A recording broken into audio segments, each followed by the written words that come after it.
All right, Shalom. I want to start off as always by giving all praises and glory unto Yahweh, Bahashim Yahushai, Bahashim Bacha HaKodash. Divine is unto the apostles, the elders, and the bishops of Great Millstone. I want to send much love unto the brothers out there doing this work in truth and sincerity, and also want to send peace and blessings unto the believers of the hopeful elect. And in this morning's lesson, I wanted to do a response unto a statement that the Apostle Tahar made in his live show premiere this morning. And if you got a chance to watch that live show premiere, I'm sure you may have heard the statement as well, because he mentioned it more than once. But if you didn't, um, in that live premiere, the Apostle Tahar said that you must be willing to die for the truth, willing to be unalive for what you believe in so many words. And he was discussing the MOTB and, being in certain situations to where if you have to give up your life for the truth, for Yahweh Ba'ashim Yahweh Shai's sake, then do it, okay? Now, it's easy to say what you would do, but then it's different when you're actually faced with being unalive for what you truly believe in. That's a different kind of feeling, okay? It's a different kind of mindset because fear is going to kick in, all right? If anybody's faced with death, normally fear will kick in, right? The adrenaline rush kick in. You get anxious, okay? It's a whole different mindset. You get goosebumps when you're actually faced with the thought of death, being unalive, man, for what you believe in. And as a believer, man, that's a conversation that you got to have with yourself, really between you and Yahweh Bashim Yahweh Shai. That if you're actually faced with being unalive for the truth's sake, are you able to go through with it, or would you cower out and pretty much bend the knee to Esau and the MOTB? Because it could possibly be a situation for you. It will be a situation for some, right? The Apostle Hart gave the example of a man and his woman and their children, and a man having a conversation with his woman, about the MOTB, and she's all discombobulated in the head and arguing back and forth and stressing the importance of the children and taking the MOTB, and a man pretty much submitting to his woman for his children's sake and taking the MOTB, man, instead of facing being unalived or possibly abandoning his family. That could very well be a situation for some people. And guess what? Some people going to take the MOTB in the faith, that is, right? So I'm going to take it, knowing good and well that's the mark of the beast. Knowing good and well that if they receive that MOTB,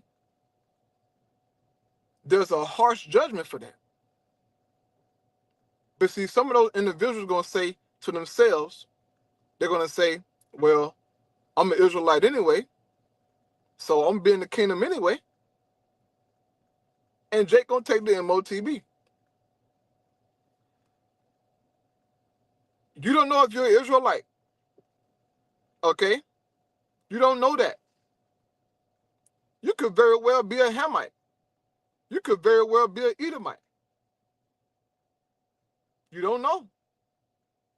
So having that mindset is very tricky. Hey, I remember a few Jakes leaving comments like that, saying, well, I'm an Israelite anyway. I'm going to be in the kingdom anyway. You hope that you're an Israelite. You believe that. You don't know for certain, player. So you're playing a very dangerous game. Okay? But hey, that's a conversation between you and the Most High. All right? But when I heard about, no, excuse me, when I heard the Apostle Hart make that statement, I immediately thought about the Apostle Paul and what he said when he was pretty much told that he would be unalived, told that he would be bound, and beaten when he gets to Jerusalem, and how he responded to the actual threat of being unalived and beaten. Okay, I immediately thought about that, and so I want to read this here because this is very encouraging, man. All right, and this is a mindset that you should strive to have. So this is Acts 21 in LT Bible, and I'm going to start here at verse 7. It says, the next stop after leaving Tyre was Ptolemais, where we greeted the brothers and sisters and stayed for one day. The next day we went on to Caesarea and stayed at the home of Philip the evangelist, one of the 7 men who had been chosen to distribute fuel. He had 4 unmarried daughters who had the gift of prophecy. Several days later, a man named Agabus, who also had the gift of prophecy, arrived from Judea. He came and took Paul's belts and bound his own feet and hands with it. Then he said, the Holy Spirit declares, so shall the owner of this belt be bound by the Jewish leaders or Israelite leaders in Jerusalem and turned over to the Gentiles. So he took their belt and bound his own hands and his own feet and gave their prophecy, saying, look, whoever owns this stuff, this is going to happen unto you, man. It says, when we heard this, we and the local believers all begged Paul not to go on to Jerusalem. So they knew that they were Paul's belt. And so they went to Paul like, hey, man, don't go to Jerusalem. This is going to happen unto you, right?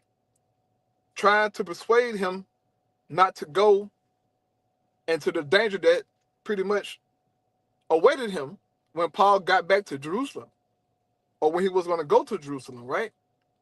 They knew it was going to be bad for him. So Luke and the other believers tried to persuade Paul, saying, hey, look, man, do not go down there, bro. They're going to mess you up, in so many words, right? It says, but he said, why all this weeping? You are breaking my heart. I am ready not only to be jailed at Jerusalem, but even to die for the sake of the Lord Yahweh Shai. Brother, to have this mindset, to have this mentality, okay, this belief,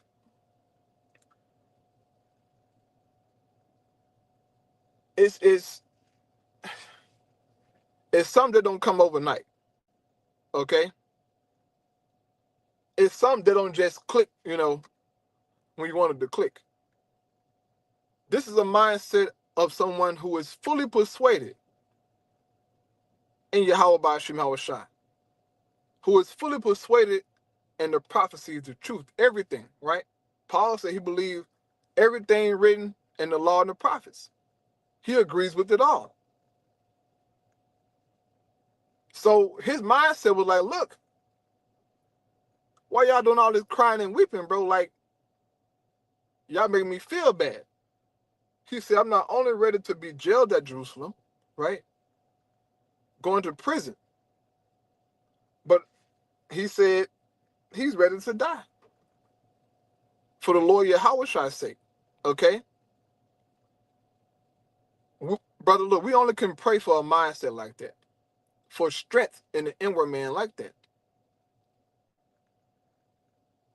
To know that, hey, look, Even if I got to be jailed or even unalived, I'm going to do it for Yahweh's sake, knowing that it's a greater reward awaiting us. And that's got to be our mindset. That was Yahweh's mindset. When he knew he had to go on the cross, he did pray and say, hey, is there any other way? Because he knew he had to face some excruciating pain, but also to take on the sins of Israel and everything that he felt in the spirit, man. But when he saw that, hey, look, I got to go through this, he accepted it, right?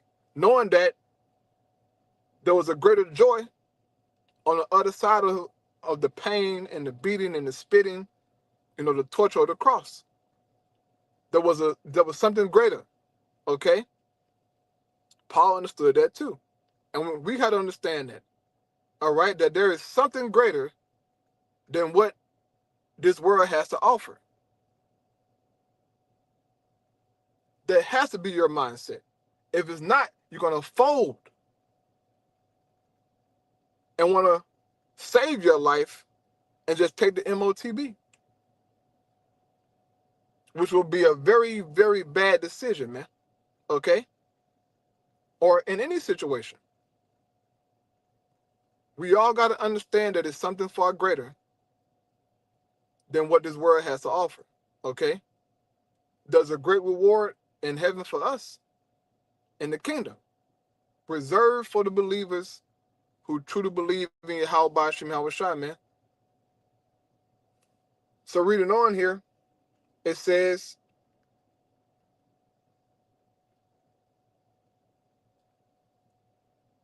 verse 14, last verse, it says, when it was clear that we couldn't persuade him, we gave up and said, the Lord's will be done. And you can't stop the Most High will. You can't stop the Most High plans, bro. Emotions can't stop it. Feelings can't stop it. They tried to with their feelings.